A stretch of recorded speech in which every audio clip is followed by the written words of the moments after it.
لەگەڵەوەی کە کەشوهەوایەکی ساردە و بەفرێکی زۆریش باریوە، بەڵام کوردەکان لە شاری ستۆکهۆلم بە گوڕوتینێکی زۆرەوە خەریکی خۆئامادەکردن بۆ کردنەوەی ئاگری نەورۆزن.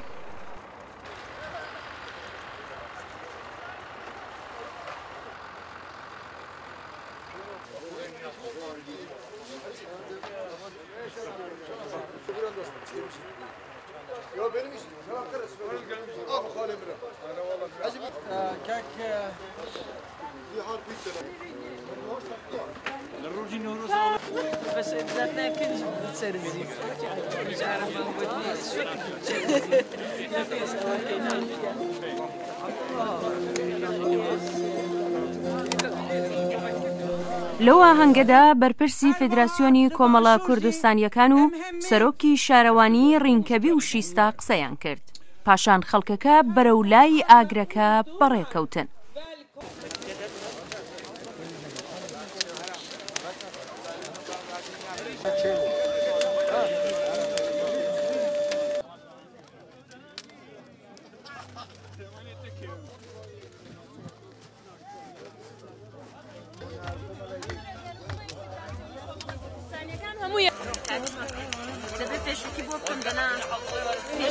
مامە نەورۆزی دڵپڕ لە هیوا و خۆشەویستی بە باوەشێک گوڵە نێرگسەی بەهاریەوە جارێکی دیکە بۆتەوە میوانی ماڵەکانی هەمومان. هەروەک دەبینن ئێستا لە شاری ستۆکهۆلمین و ئاگری نەورۆز لەلایەن فیدراسیۆنی کۆمەڵە کوردستانیەکانەوە کراوەتەوە بە بەشداری ژمارەیەکی بەرچاو لە دانیشتوانی کوردی هەر چوار پارچەی کوردستان. دیارە زیاتر لە 25 ساڵە ئەم ئاگرە هەر لەم شوێنە بۆ کوردەکانی شاری ستۆکهۆلم و دەوروبەری دەکرێتەوە. ئێستاش با پێکەوە بەشداری بکەین لە خۆشی و شادی دانیشتوانی شاری ستۆکهۆلم، بزانین چ پەیامێکی نەورۆزیان هەیە.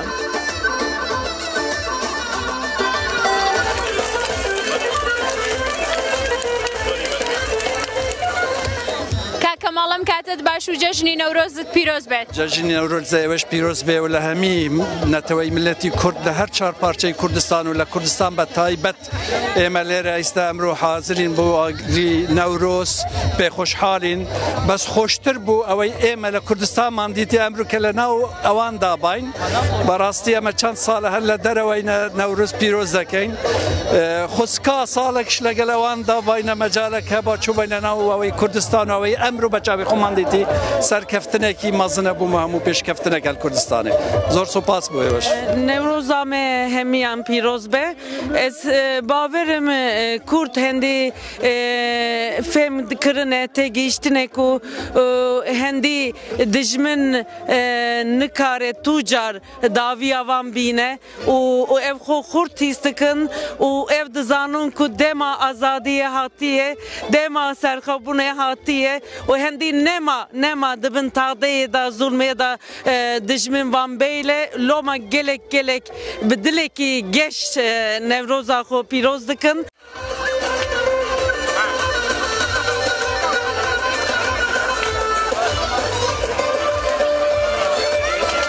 وڵاتم هەیە بۆ هەموو گەلی کورد لە هەموو هەر چوار پارچەی کوردستان پێرۆزباییان لێ بکەم. ئێوەدارمە ساڵی سەرکەوتن و خۆشی بۆ هەموو گەلی کورد بێ. یەکیتیا کوردی هەمیاوێ. شکتی یەکیتی نییە کوردستان یەک کوردستانە. یەکیتیا چی؟ یەکی بۆ پێرۆزبایەکی گەرم لە هەموو کوردەکەم و لە کەسوکارم بە تایبەتی هیوادارم هەموو ساڵێ بە خۆشی بێ بۆ ساڵی داهاتوو لە کوردستانی گەورە ئەم بۆ نەخۆشە بکەینەوە هەموو ساڵێ بە خۆشی. سپاس بۆ. ئەم کاتە باشتر پەیامێکتان هەیە بە بۆنەی نەورۆزەوە بۆ خەڵکی کوردستان؟ پیرۆزبایی لە هەموو گەلی کوردەکەم هیوادارم هەموو لە یەک سەرکەوتوو بم بە خۆشی بژین هەموو دەمە. زۆر سپاس لە ئێوەیش پیرۆز بێت. ئەم کاتە باش. باش ئێوەز پیرۆز بێ بۆی کوردستانی ئینشاڵڵا بۆ هەمووان گەلێک باش بێ. باش. ئەم کاتە باش. چ پەیامێکتان هەیە بە بۆنەی نەورۆزەوە بۆ خەڵکی کوردستان؟ پێم خۆشی هەموو هیوادارم هەمویان لە سەرکەوتوو بن پیرۆزباییان لێکەم هیوا سەرکەوتووە خوازم بۆ هەموو خەڵکی کوردستان هەموو لە هەر لایە لە جێگایەک بن. زۆر سپاس لە ئێوەیش پیرۆز بێت.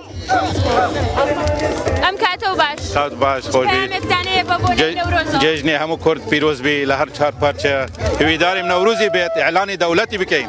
سەرۆک بارزانانی هیوادارم بە زووترین کات ئینشاءڵڵا نەورۆزمان ڕۆژێکی نو بی ساڵی بێت نەورۆزتان پیرۆز بی پێشەچی بەخێر بێن ئینشاءڵڵا ئەو نەورۆزا وەکو نەورۆزەکان تر نابی نەورۆزێکی زۆر خۆش دەبی هەر چهار پارچەی کوردستان ئازاد دەبی بە یەکجاری ئینشاءڵڵا سەربەرزی هەر بۆ کورد و کوردستان بژی کوردستان هەموو وەختە هەواژی باش بە نەورۆزە هەواژی پیرۆز بە نەورۆزە 2013 هەموو گەلێک کوردستانە هەر چهار بەشێک کوردستانە پیرۆز بە و هێویا سەرکەتنێش بوو گەلێک کورد خازینە و هێوی دکین کو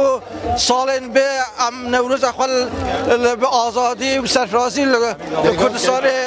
کوردستانە پیرۆز بکینە.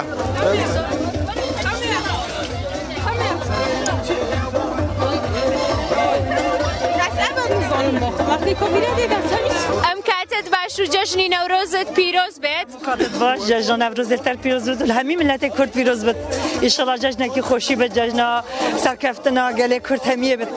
هیوادارم جەژن لە هەمی خەڵکی کوردستانە لە هەمی کەس و کاری خۆشی پیرۆز کەم زۆر سپاس دەکەین جارێکی دیکەش لە ئێوە پیرۆز بێت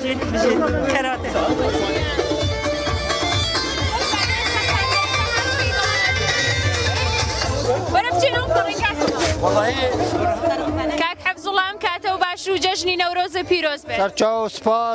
سپاس بۆ کوردستان تڤ و جەژنی گەلی کورد کوردستان لە دەرەوە و لە ناوە و لە هەموو کوردستان پیرۆز بێ هیوادارم جەژنێ بێت جەژنی سەرکەوتن و یەکگرتنی کوردستان یەکگرتنی کورد پێویستمان بە یەکگرتن هەیە و پێویستمان بە برایەتی و پێویستمان بە کوردستانێکی سەربەخۆ هەیە زۆر سپاس بەخێر بێن سەرچاو زۆر سپاس بۆی کاک عومەر ئەم کاتت باش و جەژنی نەورۆزیش لێ پیرۆز بێ جەنابێت بە بۆنەی نەورۆزەوە چ پەیامێکتان هەیە بۆ گەلی کورد بەگشتی هنگلك بخير هاتن بو اگر نولود اجدل و جان از جشن همی ملت کرد هرچا پاچت کردستان پیروز دکم و هیوی دارم هرچا پاچت کردستان هر چیز زیتر بگهن مافی خوا و نولود خود ولات خدا سربستی و آزادی بکن ام گلک به کیف خوشین کو خلق کردستان همی اولود به کم بینه و حماست و جوشه کی گلک گلم اگر نولود محل کردی و جشن کرد پیروز دکین و جشن ملت کرد بالا پیروز دکم و همی صادق خیر و خوشی داد بزرگ سپاس لێوەیش پیرۆز بێت جارێکی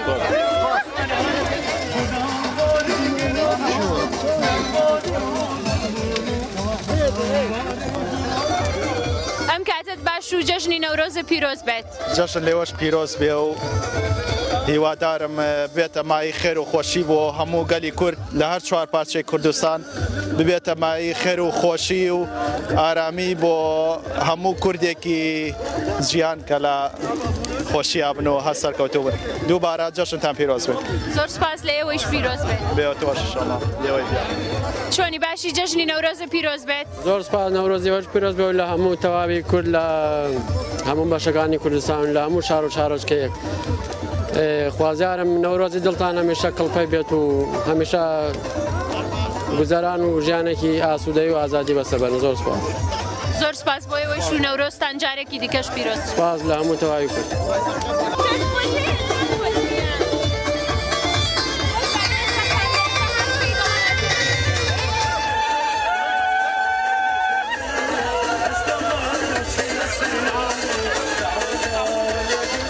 ئەم کاتتان باش و جەژنی نەورۆزتان لێ پیرۆز بێت زۆر سپاس تەژی هەروەسا پیرۆزم بۆرەکە ئینشاءڵڵا خەیراتی سەرچەوە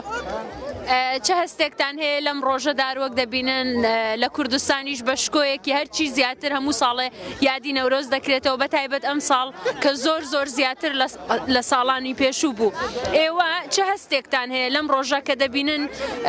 لە بەشەکانی دیکەی کوردستانیش بە کوردستانی پارچەی ئازادکراویشمانەوە یادی نەورۆز دەکرێتەوە ڕاستی هەستێکە هەلبەت هەندی تو بێژی هەندێک خوشە و هەکو بێنێ کەیفۆمە گەلە کەمە تەلڤیزیۆنە دادیت هوسا ئازادی کوردستان دلمت پەقی باور بکە ئەس دەشیا مەمە ڤێرەش بخاطر هەندێ ئەس بەس پێش تەلڤیزیۆنە بمە کوسەرۆکی ئاگر هەلت کرد ئەس جەژنە نەورۆزە گەشت هەمی کوردا پیرۆز کەم تایبەتی کوردت کوردستانێ و تو کورد سوێدی هەندیت مخلصن ji بۆ خاطر هەندێ مانگی بخیرات سرچه جژنێتە پیرۆزبی جژنی هەموو کوردێک پیرۆزبی چ لە وڵات چ لە دەروی وڵات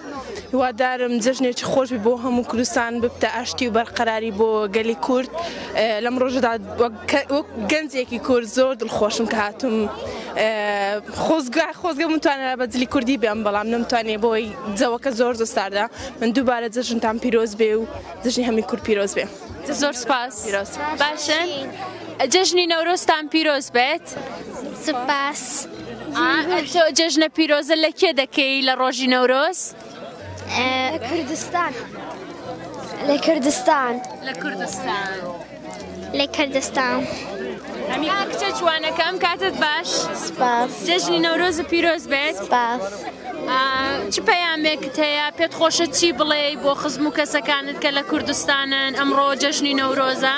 بەس پیرۆزباییان یەکەم لە کێکەی پیرۆزبایی؟ لە هەمی کورد لە هەمی دنیا زۆر سپاس نەورۆزە پیرۆز بێت یە تۆش پیرۆز بێ چه هەستێکت هەیە ئەمڕۆ کە ڕۆژی نەورۆزە پێت خۆشە پیرۆزبایی لە کێ بکەی؟ ئەمن پیرۆزەیە هەمێ ئاکرێتکەم بەس ئاکرێ ئێنا هەموو کوردستان بەڵێ لە تۆش پیرۆز بێ خانم بکەن پیرۆزبایی لە کێکەی بۆ بۆنەی نەورۆز؟ لە کوردستان دەمێ برم بۆ نەنێ جێنت پیرۆز بێ بە نەنە بڵێ؟ نەنە لەکوێیە؟ لە کوردستان باشە جژنی تۆش پیرۆز بێ من لە جیات نەنە پێتەڵێم نەورۆزە پیرۆز بێت نەورۆز پیرۆز بێ ئەم کاتە و باشدایەکیان باشتر جژنی نەورۆزە پیرۆز بێت لە تۆش پیرۆز بێت یا ڕەبی چ پەیامێکت هەیە بۆ خەڵکی کوردستان هەروەگە بینی کە ئەمڕۆیش لە کوردستان خەڵک بە شکۆیەکی زۆر زۆرەوە بەشداری لە ئاهەنگی جەژنی نەورۆزە کرد لەسەر تاسەری کوردستان بڵێ پێشەچی پیرۆزبایی ئاهەنگی نەورۆز لە هەموو کوردێک دەکەن هەر چوار پارچەی کوردستان بە تایبەتی لە کوردانی ڕۆژ ئاوای بریندار و هەروەها هیوادارم کەوا یادی نەورۆزی داهاتوو کۆتایی نەهامەتەکانی میلەتی کورد بێت و هەروەها ڕاگەیاندنی سەربەخۆی کوردستان بێت و هەروەها جژنە پیرۆزەش لە هەردوو کوڕەکەم دەکەم بۆتان و بڵند لە کوردستان و وەکچەکانم بێریڤان و ئەڤین و هەموو خزم و کەسان و دۆستان لە کوردستان هیوادارم هەموو ساڵێک بە خۆشی شادی ئەم یادە بکەینەوە و دووربین لە هەموو نەهامەت و ناخۆشیەکان و چاوی نەحەزان و دوژمنانی کورد و کوردستان زۆر سپاستان دەکەم بۆ ڕەخساندنی ئەم بارودۆخە و ئاگرکردنەوە لەسەر ئەم بەفرە ساردە و هەموو بە حەماسەوە بە دڵێکی خۆشەوە کۆبووینەوە و گۆرانی دەڵێن و هەر پەرچێ دەکەن زۆر سپاستان دەکەم سپاس بۆ ئێوەی جەژنی نەورۆز پیرۆز بێ لە هەر چوار پارچەی کوردستان بە تایبەتی کەرکووک پیرۆزبایی لە هەموو کوردێکی بە شەرەفەکەم لە هەر چوار پارچەی کەرکووک کوردستان زۆر سپاس